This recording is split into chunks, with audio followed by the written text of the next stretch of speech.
வாங்க ஃப்ரெண்ட்ஸ், இன்றைக்கி எல்லாரும் சஷ்டி விரதம் 6 நாள் விரதம் ஸ்டார்ட் பண்ணியிருப்பீங்க. இதில் பார்த்தீங்கன்னா ஒரு சில ஃபுல் டே விரதம் இருப்பாங்க, ஒரு சில மிளகு விரதம் இருப்பாங்க, ஒரு சில இளநீர் விரதம் இருப்பாங்க, ஒரு சில பாலும் பழம் விரதம் இருப்பாங்க, ஒரு சில மௌன விரதம் இருப்பாங்க. அதெல்லாம் ரொம்ப ரொம்ப கஷ்டமான விரதங்க. கண்டிப்பாக இதெல்லாம் ஃபாலோ பண்ணுவாங்க. நான் வந்து சாப்பாட்டை கட் பண்ணிவிட்டு நைட் ஒரு வேளை சாப்பாடு எடுத்துக்கிற விரதம் தான் ஸ்டார்ட் பண்ணியிருக்கேன். அதாவது நான் 48 நாளாக விரதம் இருக்கேன்.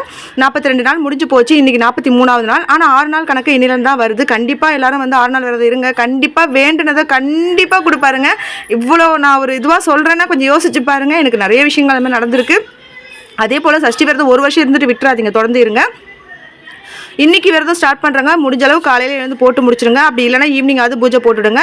சர்க்கோணம் கோலம் போட்டு சரவண பாபா எழுதி ஒரு நாளைக்கு ஒரு விளக்குன்னு சொல்லி ஏற்றிவாங்க. அதுவும் நெய் தீபமோ நல்லெண்ணெய் தீபமோ ஏற்றி வர்றது ரொம்ப விசேஷம். கண்டிப்பாக இதை ஃபாலோ பண்ணிக்கோங்க, மறக்காமல் கடைப்பிடிங்க. என்னோட பூஜை விசேஷமும் பூஜை வீடியோவும் அபிஷேக வீடியோவும் உங்களுக்கு ஈவினிங் கண்டிப்பாக போடுறேன். இன்றைக்கி லஞ்சு பார்த்திங்கன்னா சாதம், சாம்பார், அவரைக்காய் பொரியல். ரொம்ப சிம்பிள் லஞ்சு தான்.